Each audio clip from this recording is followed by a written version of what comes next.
Como ler a Bíblia? Se compreender a Bíblia é tão importante, como é que fazemos para lê-la como uma única história? E isso é muito importante porque as pessoas pegam alguns trechos da Bíblia, tiram do contexto e acabam criando umas heresias aí que você nem consegue imaginar. Por isso, no nosso módulo 4, nós vamos ver isso de uma forma muito clara, específica e profunda. Mas, por enquanto, vou deixar registrado algumas sugestões para você ler a Bíblia como um todo. Mas ainda não se desespere, pois como eu disse, nós teremos um módulo só para isso. Então, seguem algumas dicas para ficar registrado no nosso material, mas não precisa se obrigar a isso agora, ok? Primeiro, comece com a convicção de que a Bíblia é a palavra de Deus.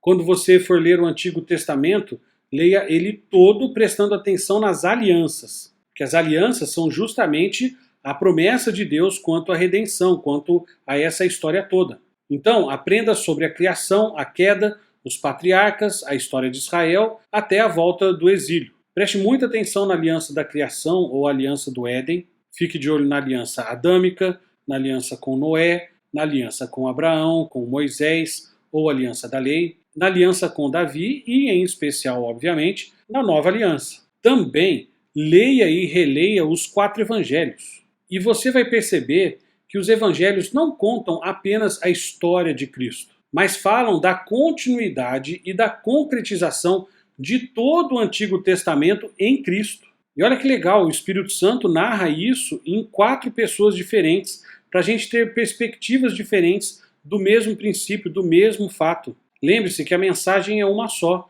mas a aplicação é diversa. Também, saindo dos evangelhos, preste uma atenção muito especial sempre que um autor do Novo Testamento citar ou fizer uma alusão a uma passagem do Antigo. Tem vezes que a gente vê lá na Bíblia, né, ainda mais na Bíblia de estudo, aquelas notas apontando para alguns textos no Antigo e a gente passa reto. Mas é muito importante a gente ir até lá dar uma conferida. Também estude cuidadosamente os trechos em que os próprios autores bíblicos concatenam, juntam algumas partes da história maior das Escrituras. Por exemplo, Gálatas 3 e 4, que é explicado como o Evangelho tanto cumpre as promessas de Deus a Abraão, quanto conclui a era da lei de Moisés. Ou então em Hebreus 8 a 10, que é explicado como a morte de Jesus cumpre perfeitamente e de uma vez por todas aquele sistema sacrificial todo do Antigo Testamento. Então, leia e releia toda a história, discernindo com cuidado o significado da mensagem como um todo. Lembre-se que é uma história só e há um propósito de Deus nisso, que é o de formar um povo só para si.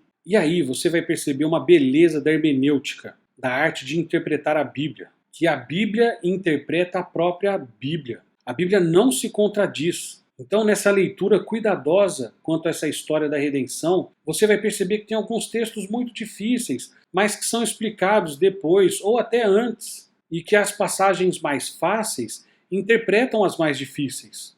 E melhor ainda, conforme você cresce no conhecimento de Deus por meio da Bíblia, esse conhecimento só vai acumulando na continuidade da leitura bíblica e dessa história maravilhosa de redenção. Quanto mais relermos a Bíblia, mais fácil será de entender a sua mensagem.